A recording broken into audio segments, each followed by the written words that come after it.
Bulletin की शुरुआत कानपुर दंगे की खबर के साथ। कानपुर दंगों के मामले में अब पुलिस अपना हिसाब किताब कर रही है। पोस्टर लगाए जाने के बाद अब दंगाइयों में खौफ है।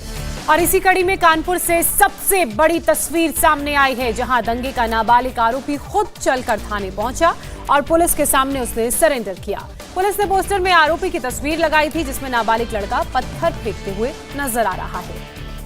ऐसे में पुलिस के हाथ पहुंचने से पहले ही डर के मारे आरोपी नाबालिग लड़के ने थाने में पहुंचकर सरेंडर कर दिया। 3 जून को कानपुर में हिंसा हुई थी और अब तक कुल 40 आरोपियों के पोस्टर लगाए गए हैं। ये सभी तस्वीरें पत्थरबाजी के दौरान की हैं और पुलिस करीब 500 आरोपियों को चिन्हित करके उनके पोस्टर लगाने की तैयारी कर रही है। ऐसे में अब दंगाई खौफ में है और यही वजह है कि नाबालिग आरोपी खुद चलकर थाने पहुंचा। तो ये पोस्टर आप देख रहे हैं, ये वो 40 लोग हैं जो 3 जून को हुई हिंसा में शामिल थे। सीसीटीवी फुटेज और सोशल मीडिया पर वायरल वीडियोस के आधार पर इनकी पहचान की गई और इनके फोटोज को पोस्टर बनाकर लगाया गया। और जिस आरोपी को आप देख रहे हैं, ये नाबालिग आरोपी है और ये भी उस दिन की हिंसा में शामिल था। कानपुर की हिंसा की जांच जैसे जैसे आगे बढ़ रही है, ये बात सामने आ रही है कि हिंसा संयोग नहीं प्रयोग का नतीजा था और इसी प्रयोग में शामिल अब तक 40 आरोपियों की गिरफ्तारी हो चुकी है। पोस्टर की मदद पुलिस दंगाइयों तक पहुंचने की कोशिश में लगातार लगी हुई है। उपद्रवियों के पोस्टर लगाने से अब तक 4 आरोपियों की पहचान कर ली गई है, जिनमें 2 को पुलिस ने पकड़ा भी है। पुलिस दंगे को लेकर पीएफआई के एंगल से भी जांच कर रही है और मुख्य आरोपी के साथ लेन देन की भी तफ्तीश की जा रही है। देखिए, पूरे कानपुर शहर में अब तक 40 आरोपियों की तस्वीरें लगाई गई हैं और पुलिस लगातार दबिश देकर हिंसा में शामिल आरोपियों की गिरफ्तारी कर रही है। हिंसा में अब तक कई राज भी सामने आए हैं और पूरी हिंसा के मॉड्यूल का भी खुलासा हुआ है। कानपुर दंगे के 5 दिन बाद हिंसा को लेकर काफी कुछ बातें साफ हो चुकी हैं। हिंसा एक सोची समझी साजिश के तहत इसको अंजाम दिया गया। भीड़ तंत्र को जुटाकर बड़े दंगे की तैयारी की गई थी। ऐसे में अब एक एक गुनहगार की गिरबां तक पुलिस के हाथ पहुंच रहे हैं और एक फुटेज के आधार पर आरोपियों की शनाख्त और उनकी पहचान करके फिर उनकी गिरफ्तारी की जा रही है। और अब तक 40 आरोपियों की गिरफ्तारी हो चुकी है। और एक तस्वीर आप जिसमें देख रहे हैं कि एक नाबालिग आरोपी खुद जो है थाने पहुंचा जब उसकी पोस्टर में खुद की तस्वीर देखी। कानपुर हिंसा के बाद उत्तर प्रदेश में ताबड़तोड़ कार्रवाई की जा रही है। पुलिस ने सीसीटीवी फुटेज के आधार पर संदिग्ध 40 दंगाइयों के पोस्टर जारी किए। पोस्टर लगाने के बाद लोगों ने पुलिस को 4 लोगों के बारे में जानकारी दी, जिसमें से 2 लोगों को अरेस्ट किया गया है। 3 जून को हुई हिंसा में एसआईटी जांच भी जारी है।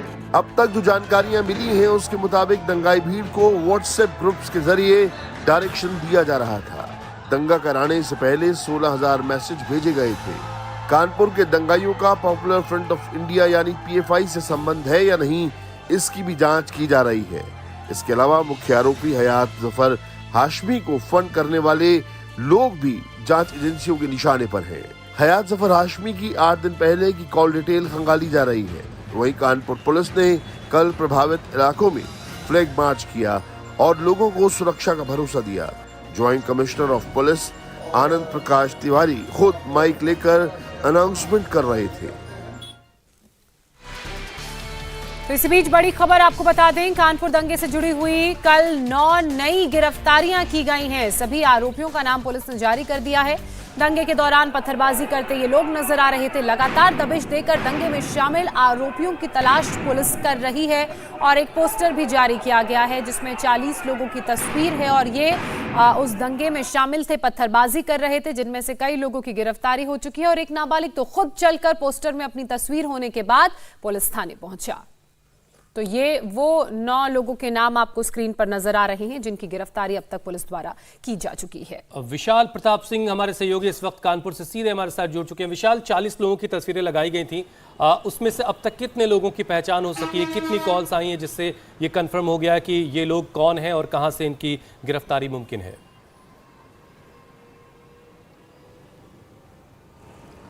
देखिए हुसैन, जो लगातार पुलिस की कोशिश है एसआईटी के माध्यम से वो लगातार जारी है, लेकिन जो हमारे पास जानकारी है उसके मुताबिक जो 40 आरोपियों की यानी कि दंगाइयों की पोस्टर कल कानपुर पुलिस ने जारी किया था, उसमें से 5 दंगाइयों की यानी कि उपद्रवियों की पहचान हो गई है, 3 की गिरफ्तारी हो गई है, जिसमें एक नाबालिग आरोपी भी शामिल है जिसने कि कर्नलगंज थाने में पहुंच करके कल आत्मसमर्पण किया है, यानी कि सरेंडर किया है।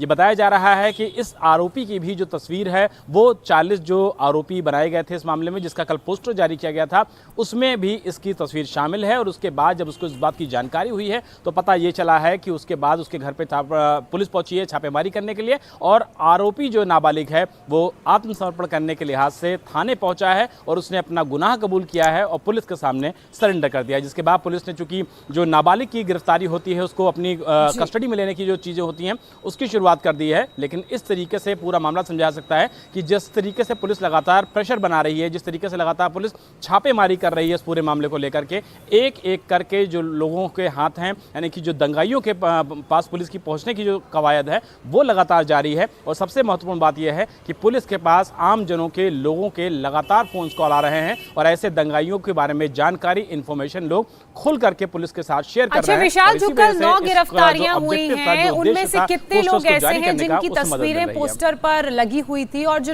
हमने कल तस्वीरों में और वीडियोस में देखा बहुत सारे नाबालिग भी पत्थरबाजी कर रहे थे। ऐसे में नाबालिगों की गिरफ्तारी पर किस तरह से जुवेनाइल लॉ के तहत कानून की प्रक्रिया आगे बढ़ेगी, क्योंकि कड़े से कड़े एक्शन की बात मुख्यमंत्री ने कही थी।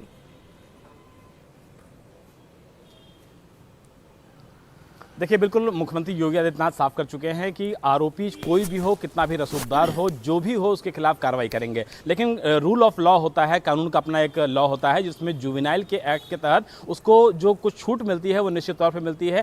उसको जब पेश करना होता है तो कभी भी जिला अदालत में पेश नहीं किया जाता है, जुवेनाइल जस्टिस के जो कोर्ट होती है वहाँ पर पेश किया जाता है। लेकिन इसमें बहुत सारे ऐसे आरोपी हैं, 40 की तो फोटो जारी हो चुकी है, आज उम्मीद की जा रही है कि और आरोपियों की फोटो जारी की जाएगी। तो सभी के खिलाफ सख्ती से कानून के हिसाब से प्रक्रिया के तहत, कानून जो प्रक्रिया है उसके तहत निपटा जाएगा। लेकिन जुवेनाइल जस्टिस एक्ट के तहत जो पूरा मामला आता है, कोई भी अगर आरोपी नाबालिग होता है तो उसको एक स्पेशल केस के तहत रखा जाता है। और चूंकि नाबालिगों के खिलाफ जो आईपीसी है उसका प्रावधान अलग है, सीआरपीसी का प्रावधान अलग है, तो उसके हिसाब से आरोपियों के खिलाफ अगर कोई नाबालिग होता है, जैसा कि ये मामला सामने आया है, तो उसमें उसके हिसाब से कार्रवाई होगी। लेकिन बाकी जितने आरोपी हैं जो कि बालिग हैं और पुलिस की पहचान में आए हैं या फिर प्रत्यक्षदर्शियों के बयान में आए हैं या फिर वीडियो फुटेज में आए हैं या तो सीसीटीवी फुटेज में आए हैं, इन सभी के खिलाफ मुख्यमंत्री योगी आदित्यनाथ ने बहुत साफ कर दिया है कि कड़ी से कड़ी कार्रवाई की जाए, सभी आरोपियों तक पुलिस पहुंचे और उनको निश्चित तौर पर जो कानूनी बारीकियां होती हैं उसके तहत कोर्ट ऑफ लॉ के सामने इस तरीके का एविडेंस रखें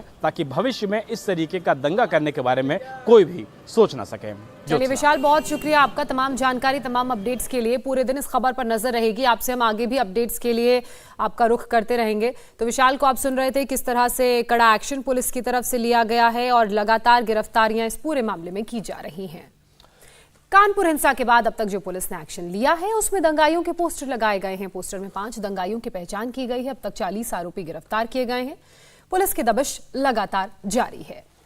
इस बीच एक पेट्रोल पंप भी सील किया गया है। अब तक 4 एफआईआर कुल दर्ज हुई हैं। 8 सोशल प्लेटफॉर्म के खिलाफ एफआईआर हुई है। वायरल वीडियो, फोटो की जांच लगातार चल रही है। फेसबुक और व्हाट्सएप की जो पोस्ट है उसको भी लगातार निगरानी पर रखा गया है।